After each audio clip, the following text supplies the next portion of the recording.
E estava um barracão grande, e muita gente, e o pastor falava assim: nós estamos inaugurando essa igreja aqui, Deus deu para nós. Glória a Deus. E quando eu cheguei, ele me falou: nós estamos torcendo ali embaixo, então é profético, isso é de Deus. Deus me revelou um sonho. Aleluias. Glória a Deus. Glória a Deus. Deus tem coisa grande para esse ministério. Aleluia, Jesus. Deus tem coisa grande, pastor. Glória a Deus, maravilhoso. Aleluia. Deus tem remor para o teu ministério.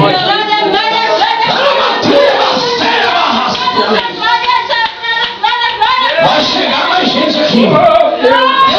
Deus tem promessa aqui. Milagres sobrenaturais acontecer nessa igreja. A promessa ainda está de pé, pastor. Deus vai realizar muito milagre.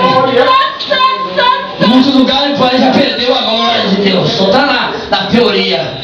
Mas Deus conta com obra humilde como essas aqui. Glória a Deus. E aqui verdadeiramente Deus está nesse lugar.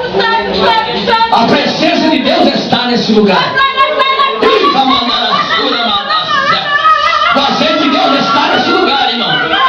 Deus está renovando pessoas aqui. Sai daqui cheio da glória, receba aí. Mas a glória já foi gente arrebatada, irmão. Já foi gente arrebatada. Já foi gente cheia do Espírito Santo. E aí, meu Deus, receba essa pata de fogo mesmo. Receba aí, ó.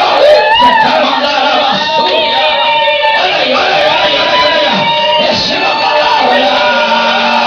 Avivamento pela palavra. Aleluia, Jesus. Glória a Deus. Deus tem algo para a tua vida.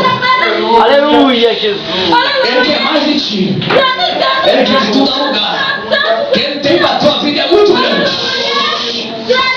E cada um nem a faz. Aleluia. Tu te quer detesta.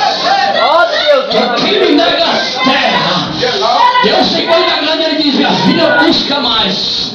Que eu quero colocar fogo na tua boca. Fogo na tua boca. Quando tu louvar meu nome, eu vou realizar coisas grandes. Anda para a Sabe o que Deus está me dizendo aqui, pastor? Vamos terminar. Deus está entregando bênção material para gente aqui nesse lugar. Deus está entregando bênção material para pessoas que estão aqui nesse lugar.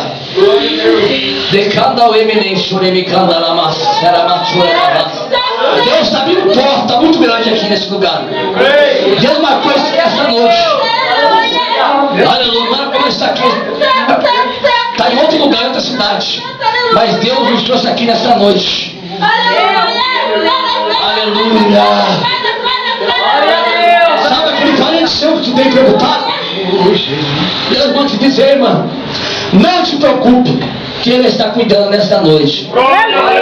Deus está cuidando nesta noite daquele que tu tem orado. A tua oração, teu choro tem chegado até o céu. Esse lugar aqui, aleluia, como diz Jacó, esse lugar chama Manaim, como os anjos. Aleluia, tem anjo de Deus aqui, irmão. Aleluia, anjo voando, Espírito de Deus operando aqui